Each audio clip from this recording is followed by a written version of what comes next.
Good evening. It's nice to see so many familiar faces here tonight. I've been thinking a lot about abstraction lately. The dictionary defines abstraction as the act of removing something, of separating an inherent quality from its physicality. For instance, when we experience great heights, such as being on the high floor of a skyscraper or flying in an airplane, and we're separated from the ground, the landscape looks like an abstract painting, an ever-changing stream of colors and shapes and lines. As many of you know, my mother founded the Museum of Modern Art here in New York City. And as a great admirer of modern art, Mother taught me to appreciate abstraction, to embrace the new, modern vision of our culture.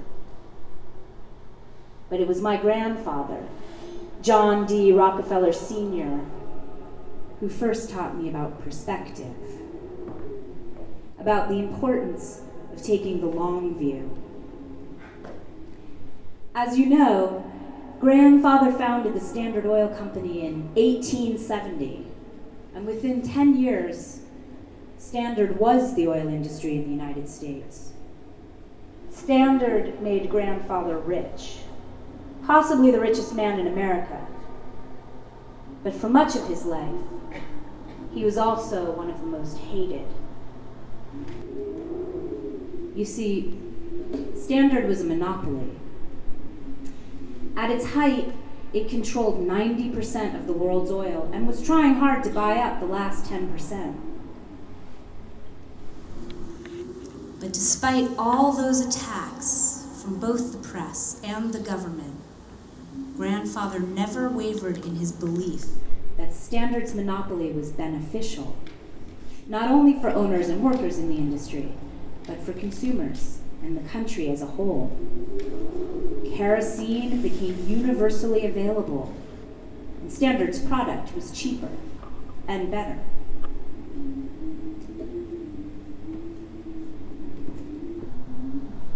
This ability to see into the future, to organize and plan on the largest scale, was a trait that Grandfather taught to my father. Throughout my childhood growing up in New York, Father seemed to have a hand in building everything, from parks to churches to museums, even affordable housing for the poor. And Rockefeller Center, as you know, has had a lasting impact on urban design throughout the world.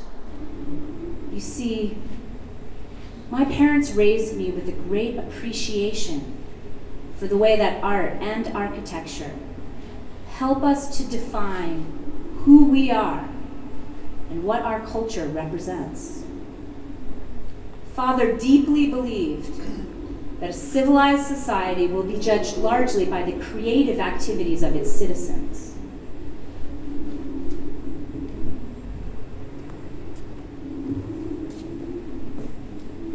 And throughout history, it's the bankers and the businessmen, from the Medici to the Mellons, who have been the enthusiastic patrons of the arts. Which brings me to our situation today.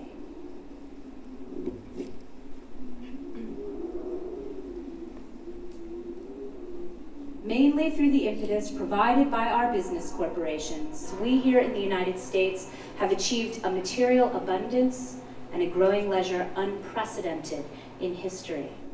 And yet, among our own people and those I speak with from other nations, there is an insistent questioning about the significance of these material advances.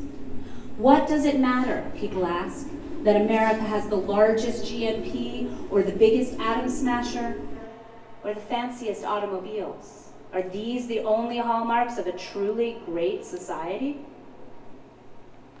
Almost imperceptibly, over the last several years, the modern corporation has evolved into a social, as well as an economic institution.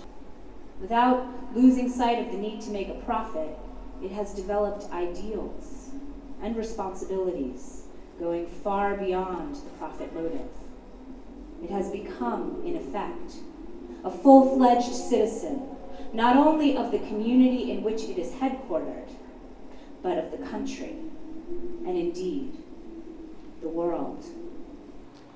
As the president of Chase Bank, I see a great opportunity to contribute to our culture here in New York City.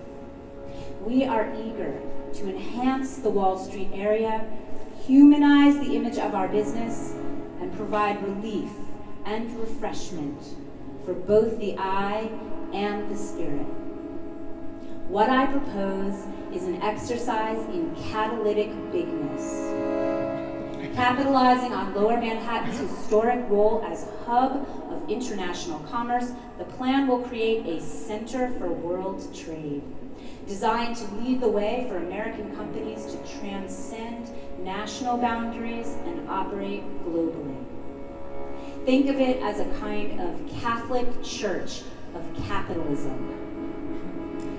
Designed by world-renowned architect Minoru Yamasaki, our trade center plan will create 10 million square feet of office space. And tonight, I am happy to announce the governor of New York, my brother Nelson, has just committed New York State to become our project's largest tenant, leasing 1 million square feet of the space. Now, I know that some of you have humorously dubbed our Twin Towers project David and Nelson. But I believe it is the concept of the buildings, their twinness, which is the most ingenious aspect of the design for the world's tallest buildings. To return to the point at which I began this talk, abstraction. Of all the forms of art, architecture is perhaps our culture's grandest form of abstraction. Architecture provides an opportunity to use the definition of space to evoke emotional response, to transcend the particularities of its time and place, and transport us into a realm beyond our physical limits. Think of an equal sign which has been turned on its side, soaring vertically. Think of those thick double bars at the end of a musical score. Those double bars that let you know this is the end of the composition. This is it. It's finished. There is one global superpower. It is us. The Twin Towers abolish competition from the skyline.